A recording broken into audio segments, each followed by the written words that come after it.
Welcome, my friends. Trent Rush here with the Under the Halo podcast. Today, talking with Angels left fielder Taylor Ward. Now, at the time we recorded this conversation was before Taylor got that cut above his eye in Houston. But it's a really fun conversation. He just might look a little different than what you're used to seeing right now. Regardless, I think you'll enjoy it. What's up, Taylor?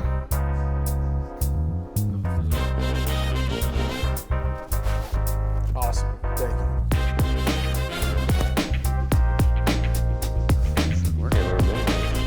No, this is cool. This is kind of newish, too. Is it really? This used to be a press conference room. Okay. And then just this year, they built these cases and they have this, and like now you can just here. Oh. Nice. Looks great. Taylor, man, I know that you've been here now for a little bit. 2015, first year. My question for you, because I remember I was at the press conference when you got drafted. That was the first press conference I ever really covered, was when you were drafted in the first round. Is this the longest you've ever been in one place? Been with the Angels for 10 years? Yeah, it has. Because you kind of moved around a bit as a kid, right? Yeah. I moved around. I was born in Ohio and went to North Carolina, then Florida. Then freshman summer of high school, came out to Palm Springs and Indio. Went to Shadow Hills and then Fresno State for 3 years. So yeah, I mean, it's been definitely the longest amount of time with the Angels and with this organization. Well, because I know, I mean, you are a Shadow Hills legend. I used to work out in the Coachella Valley, and everyone is very proud of you out there. But like, to be from Ohio and North Carolina and Florida and bouncing all around, like, how'd that happen? I don't really know. We weren't military or anything. I just think my parents just kind of bounce around from job to job. And my dad always says everything works out for a reason. So I'm thankful for, everything that we did and the path we took. And grateful for that. No doubt. I mean, for you, I would also think, like, it's got to be like starting a new school and doing that all the time. Like, people would talk about how tough it is.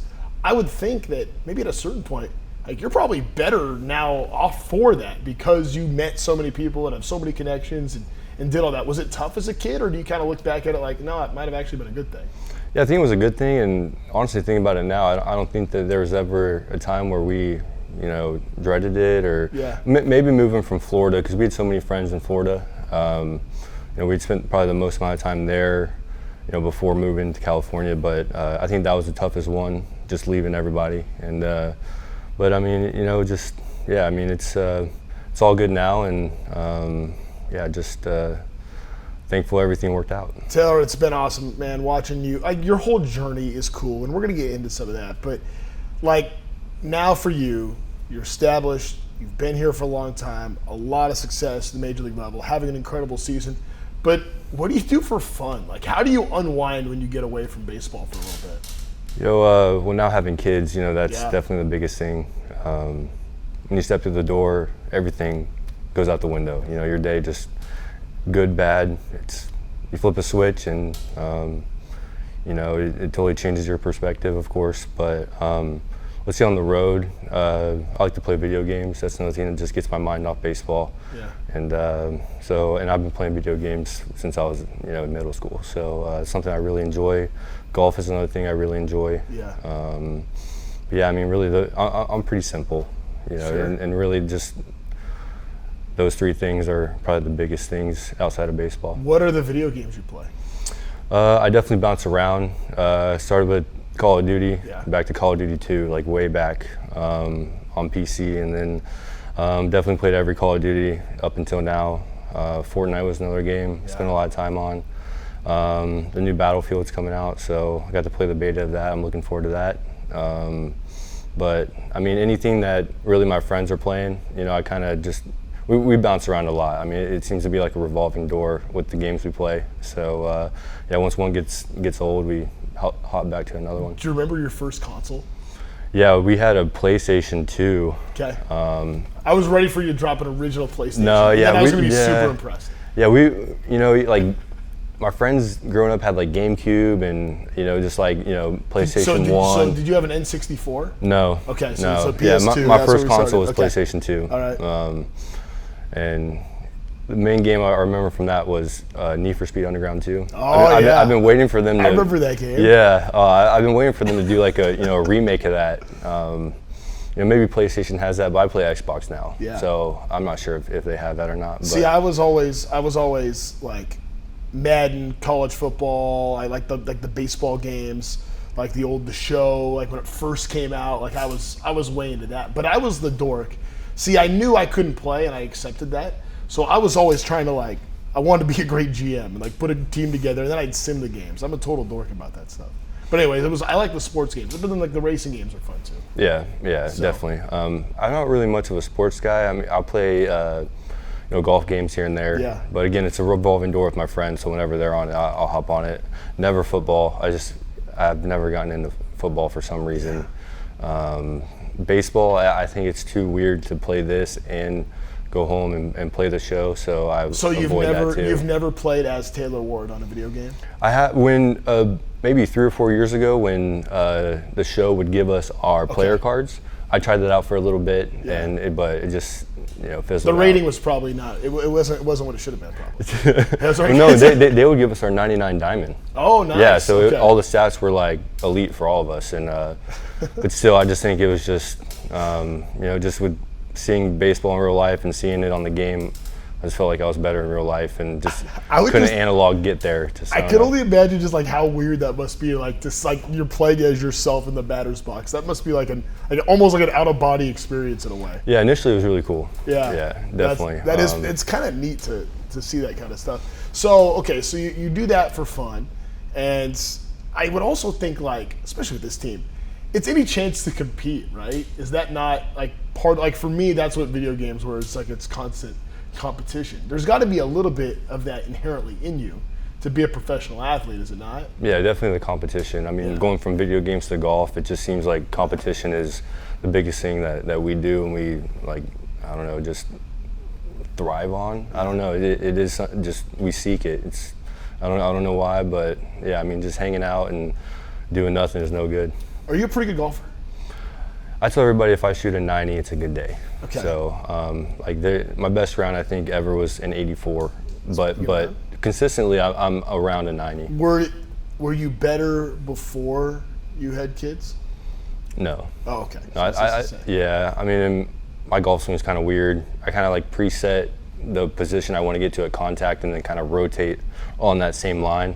I still hit houses and stuff like that. So, for you, because it can be, again, this is different at the major league level, but for some guys, the golf swing and the baseball swing, you have to make sure it doesn't ever get too close. Is that not an issue for you?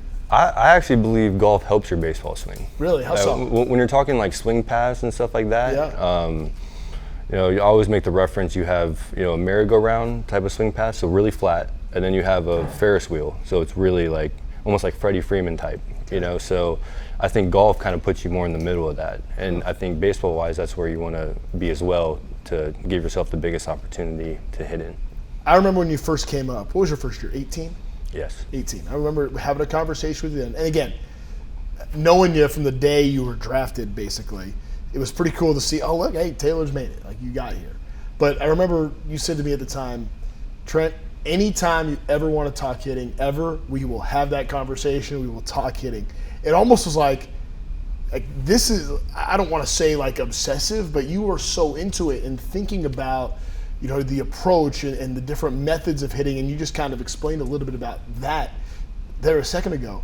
How important is it for you just kind of in your daily process to just be thinking about ways that you hit and ways that you can be better and going about it kind of that way? Yeah, I think that's honestly the problem sometimes is that I know so much about it, and you always want to be better, so you tend to tinker, but I think just having foundational, things that you can always come back to. You always know that, you have to be doing this and doing that. I think that's just the biggest thing. And but yeah, I mean, there's times where you kind of go down rabbit holes and things like that and get you away from where you were at, and then you got to find your way back. So it's just a constant process. And but I think this year, at least after the first 2 months of the season, I've found really good drill works that put me in a good position. I think my foundation has gotten better. I've learned myself better, and it's not as scattery.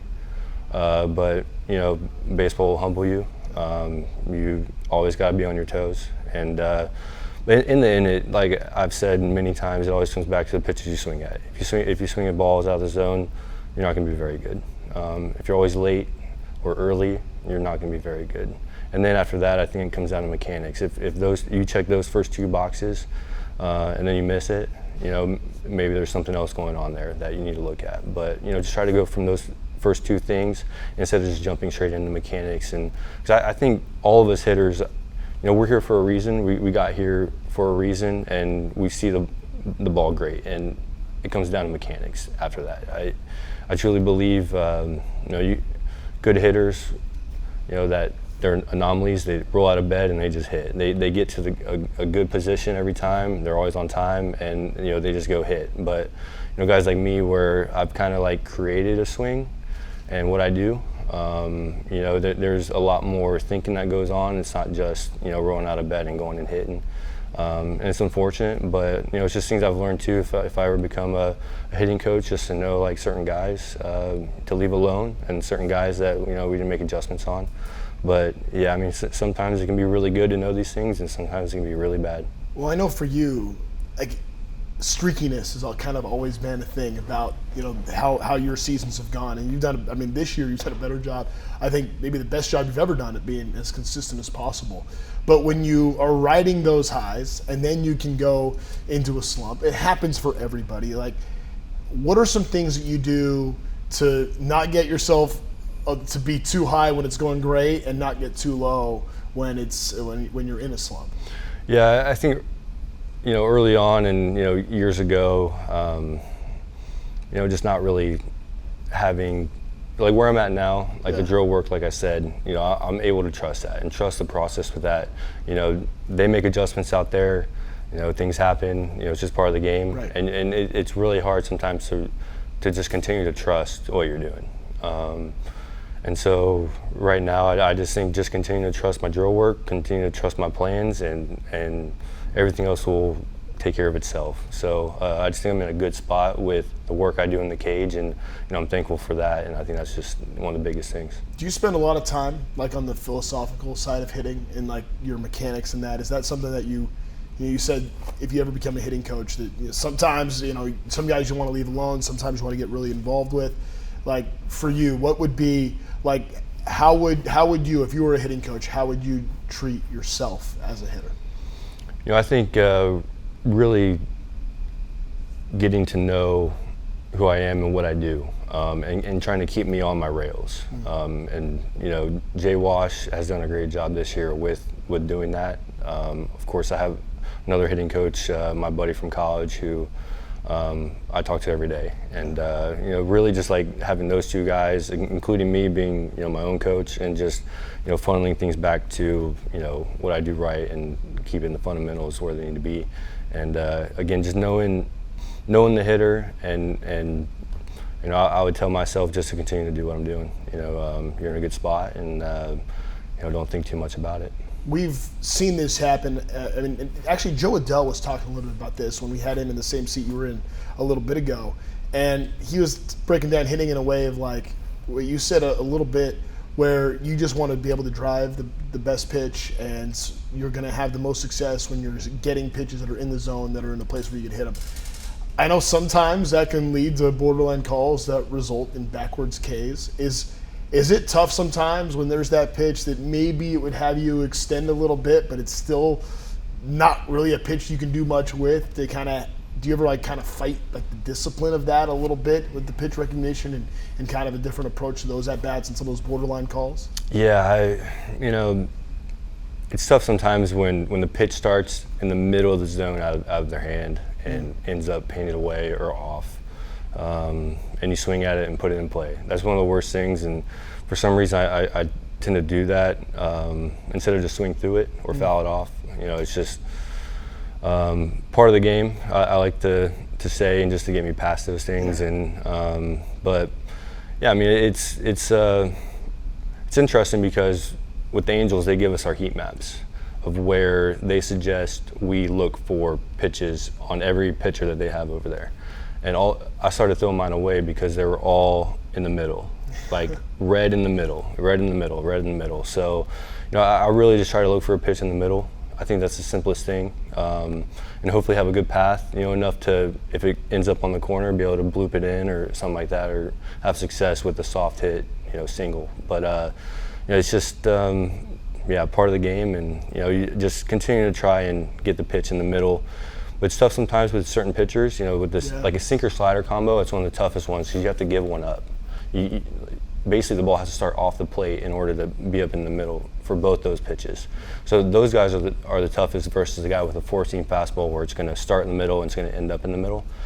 So it's just really picking and choosing your plans. And what another thing too with like getting hit in the face and stuff like that, I normally will push a sinker guy out and I'll hunt a leak back two-seamer because just with what happened and stuff like that, I try to just really give myself the whole plate to work with. Now if he flips in the slider early and I see it well and I put a good swing on it, those things happen too. So don't get me wrong, like if I'm in a good spot and I see it early, you never know what can happen. But just to really protect myself with that approach and those types of guys, pushing those guys out. And then there's other guys with 4-seam fastballs with like a curveball, and with that approach I would think the curveball is going to pop, so I put that at the front of my brain and then hunt the fastball as it's being delivered. And so if it pops, I hopefully swing, put a good swing on it, and if it's a fastball middle, crush it. So when you caught that one in Toronto where nobody wants to get hit, and it was gnarly, I remember the pictures. You feel like that's changed you a little bit as a hitter in a way, and kind of how you approach certain at-bats and how certain guys work? That changed you a little bit? Definitely. Especially after last year getting hit again in the exact same spot. Thankfully I had the C-flap on, so it felt like a light punch, so I'm very thankful that is invented and we were able to wear that. But after that second time really put me in a tough spot mentally. I would actually get up to the plate and visualize it coming at me.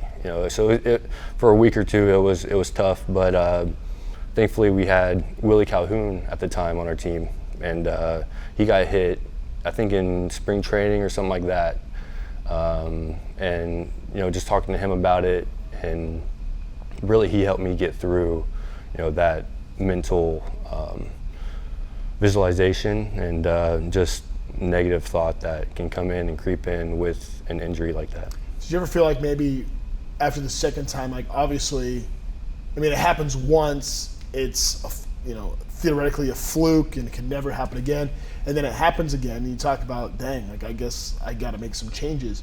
But at the same time, did you get a little bit of like, I don't know if confidence is the right word, but at least a little bit of comfort knowing like that flap like protected you, like in a way that's like, okay, it's not going to be the end of the world. It just happened again and I'm all right. Like, did that help you? Yeah, it did. I wouldn't say it helped me initially after. Right, sure. But like looking back at it now. Yeah, and just honestly every time I put my helmet on, like holding the helmet with it, and it gives me way more confidence now that thing does its job, and it's just like a safety measure that you feel confident with.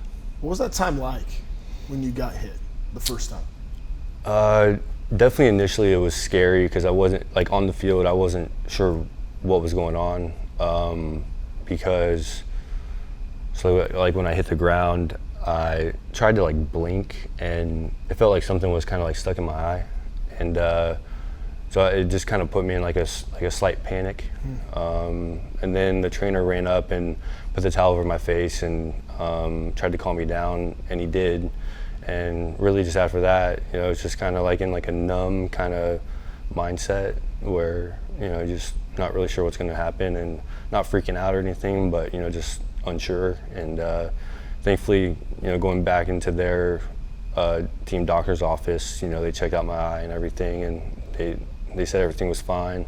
And then the imaging and stuff like that. And then when I flew back here, so I had my surgery right over here at the hospital, right next door to the stadium, and going through the process of, after he reviewed all my MRIs and things like that, and the procedure he was going to do, like he gave me a few options, and then the third option was, like, once he got in there, he said that he may possibly have to, like, cut me from, like, ear to ear. Oh my gosh. Yeah, and, like, kind of like whatever that procedure is called. Holy cow. And so, like, that kind of freaked me out a little bit, but he said that the odds of that were smaller, and all. So thankfully he didn't have to do that, but everything turned out fine after surgery.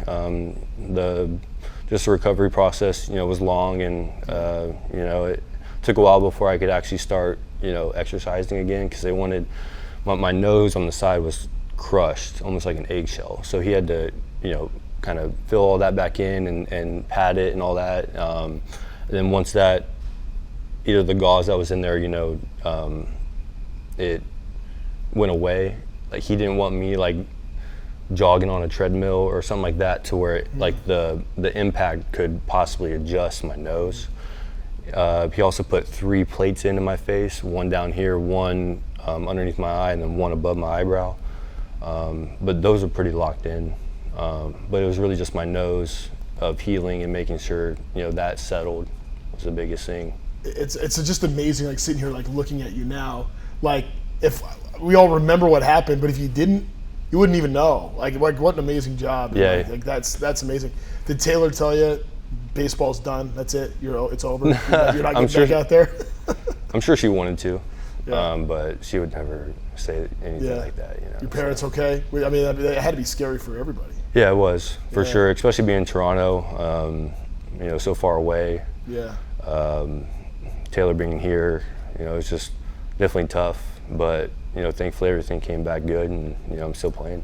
Did you feel like it took you a minute to be able to, like, I can stand in the batter's box and I'm not worried about what's coming out of the pitcher's hand? Well, I think standing in on live at bats the next spring training, the first pitch I kind of, like, stepped back. Yeah. But after that, everything just flowed normally. It felt normal. Didn't think about it at all. Just honestly just felt like I moved on. When it comes to hitting situations now, and you are driving in runs at a rate that you've never driven in runs before, and I love it. I mean, we're seeing a lot of that. When you get in situations, whether it be 2 outs, 2 strikes, runners on, guy in scoring position, how does your approach change in different baseball situations compared to, if you're up there with, you're leading off an inning, nobody out and 1 on, or nobody on? Like, how is it different when you have opportunities to bring guys in and you're faced with different baseball situations? Yeah, I think hitting with 2 strikes is something I've thought about. Because normally I don't change my swing. Mm-hmm. From the first pitch on, I don't change my swing. I've had a hitting coach mention to me before that there's no count. You're always ready for that pitch, what you're hunting, and there's no count. It could show up with 2 strikes, it could show up 0-0. There's just no count, and I like the simplicity of that. But I have thought about, maybe, changing my swing, but that's something else I don't really want to do. I want to have 1 swing. Sure. I want to constantly work on 1 swing, and not just kind of give in. But then again, how many more singles would I have? So it's something I have gone back and forth on. Giving up power for the single in certain situations and 2 strikes, but he can miss middle, and I want to put a good swing on that with 2 strikes, and just continue to take my A swing at all times, and not change much. That's maybe something in the off season I'll look back on and maybe work on. Is it the same with guys in scoring position? No, I don't. That's another thing too. I try to keep all situations the same. Just, again, simple. I mean, if you think about guys out there, you think about certain situations, it changes your mindset, your heartbeat, your adrenaline. I mean, I just try to keep things the same, just simple, the same every time. I want to go back to when you were coming up, drafted as a catcher, and we've heard now the intense thought and focus you put into hitting and what it takes to be a successful hitter, and we're seeing the results. But when you're also coming up as a catcher and trying to do that, and you had a bunch of success at Fresno State, obviously, but for you to continue in that role, how much tougher is it to be the hitter you want to be when you're putting so much focus and so much intensity and mind and time into being like a great catcher for your pitcher? Yeah, I really envy, Logan and Travis. I mean, the mental grind those guys go through just on the pitching side to know every hitter, to know their pitcher, all of that is probably one of the main reasons why I'm no longer a catcher. I think just the brain capacity that takes, the memory that takes, that is an extremely tough job. And physically, obviously, and then now you got to go hit and, do all that stuff. I just think that over the course of the year, that is an insane position. So I envy those guys. I wasn't very happy about it when Sosha switched me from a catcher. Yeah. But, I'm very grateful now. Very thankful that it happened. And if they ever need me back there, I can definitely go catch a few innings still, I think. But really just the pitch calling, I think, was one thing that really, kind of made them move me out of there. When was the last time you put on the gear? So I believe, I can't remember what year, it might have been 21 when we had Stas and Zook, and I came in and caught a few innings. So that was the only time I've ever been in a major league game behind the plate. I guess I ask because, maybe this is silly because there's so much other stuff going on, but one morning in spring training, do you put on the gear just in case it happens? Would it make a difference if you did or not? Is it part of you? You don't need it? I like to think that it's like riding a bike. Yeah. Then again, the guys' stuff nowadays are electric, and I might get, they call it thumbed, where you wear it, you just don't catch it cleanly and it just blows your thumb up. So that could happen too, but I would just go back there and just try to do my best. And but yeah, I mean, there wasn't a lot of 102 and 103 in right. 2016, 2017. There just wasn't. Right. I don't think I've ever caught a guy throwing 100 miles per hour. Yeah. So. And now it's like every night you're going to see multiple guys a night with the relievers across baseball now. Yeah, how hard these guys throw. It's crazy. That is. I mean, that's nuts. But it was tough to give it up. Yeah, initially it was. Yeah. I remember crying in the meeting. There were probably 8 high up executives in there, GM, Sosha, catching coach at the time. I was not ready for that. Because before that, they were working with me at third base. They were thinking maybe this is a possibility and things like that. And I remember talking to Mike Gallego about it because he was the one that was working with me on the backfields before spring training. And I kept reminding him hey, don't switch me from catching. I still want to catch,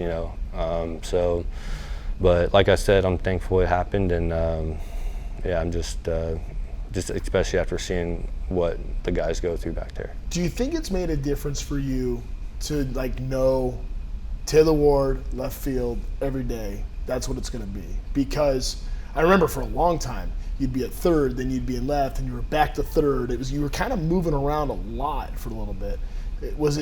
Do you feel like at any point for you, once things just got settled, it's okay, now I at least know my spot, and let me put all my attention on hitting and just protecting left field? Yeah, I mean, definitely when they send the lineup out every night, I don't even need to look at it anymore. It's just a comforting thing. I think third base was a bad idea.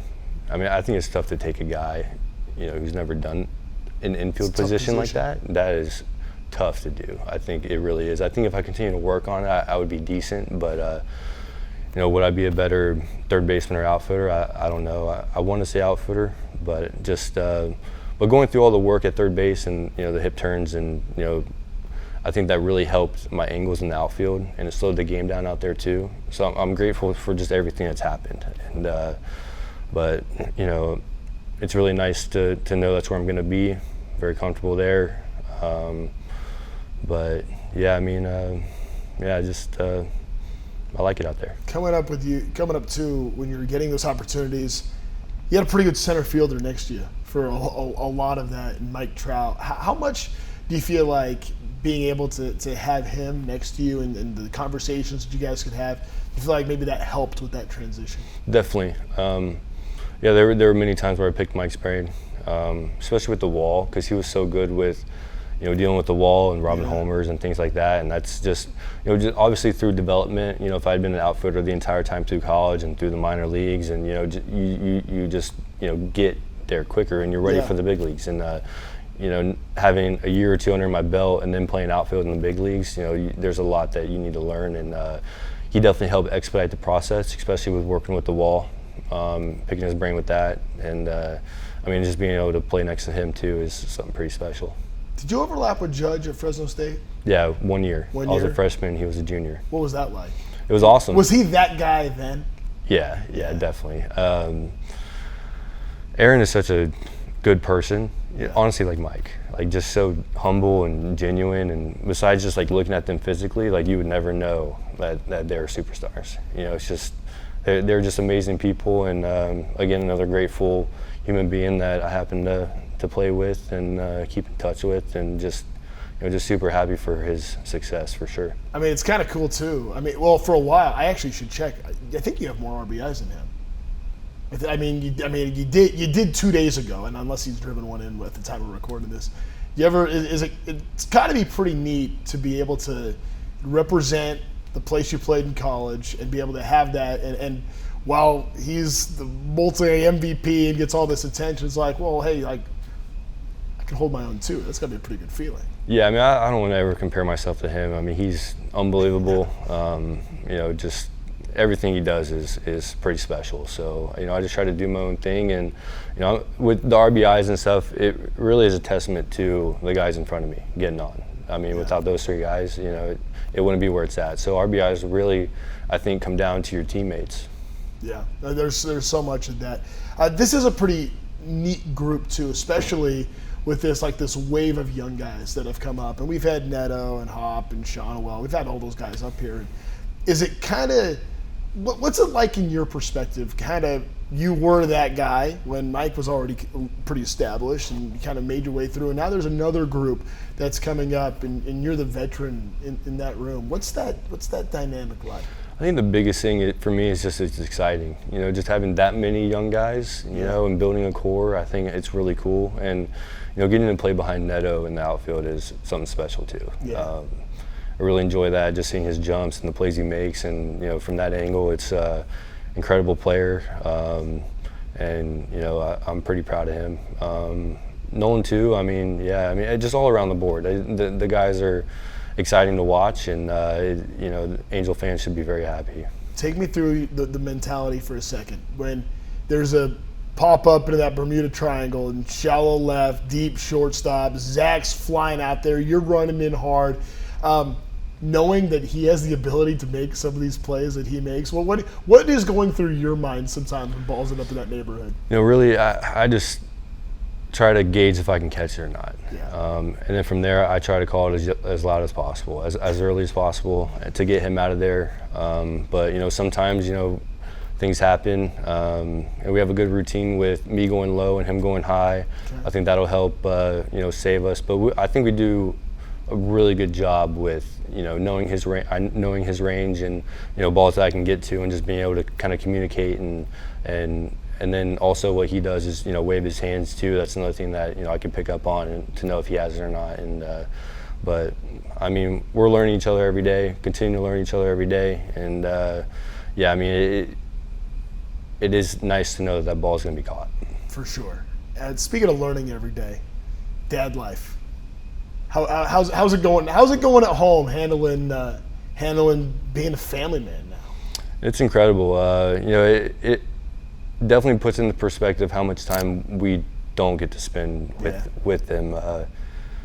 It's kind of crazy. Thank goodness for the off season. Yeah, right. Yeah, definitely. This off season took advantage of every day, and even when I'm there, just taking advantage of all the time we get, because it's not a lot.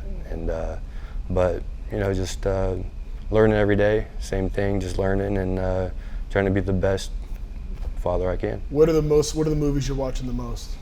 We Movies. We're a Frozen house for sure right now. I think we're more on like a TV show Okay. kind of run. I mean, Bluey is number one. Bluey's hot. Dude, Yeah. I mean, I could sit there and watch Bluey for hours. You know, Bluey's actually not bad. They're all right. They're pretty good. Yeah. Okay. And they love it. We like it. So Yeah. I mean, it's always good when Bluey's on, and then you know, there's a Spidey's Amazing Adventures. Oh, I think is another one. Yeah. My daughter loves the theme song to that. She'll sing it. She wants me to learn it and sing it with her. So, and then Little Man's on just Miss Rachel. You know, we started Cameron on that too. I think that helps. And but really just TV shows with the kids, and we have a lot of the like little tykes, like little villages, you know, like in the people and stuff like that. So that's just another thing that we like to do. I'm trying to get my daughter into golf. Okay. I took her to this par 3 course on the off day Thursday, and it was her first time ever going out on a golf course.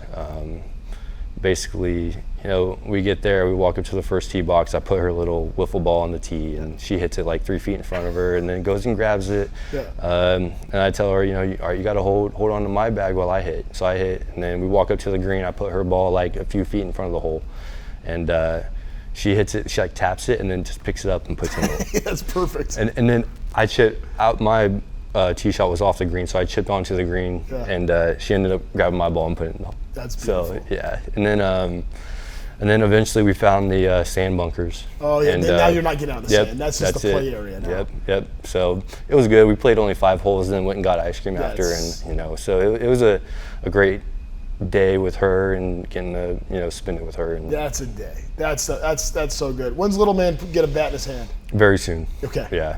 He's over 1 now. He's lazy. He doesn't want to walk or anything. You know, even like standing on his own, you know, he'll quickly realize like, wait, what am I doing? And then sit down and start crawling. So, I mean, Cameron started walking before 1, but yeah, little man's just, he's a lazy boy. So, right. But as soon as possible, for sure.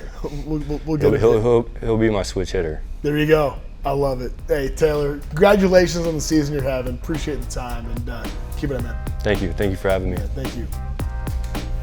That was great. Cool, dude. Thank you. Yeah, that was awesome. All right. You did great. Hey, this is Taylor Ward, and this is Under the Halo Podcast.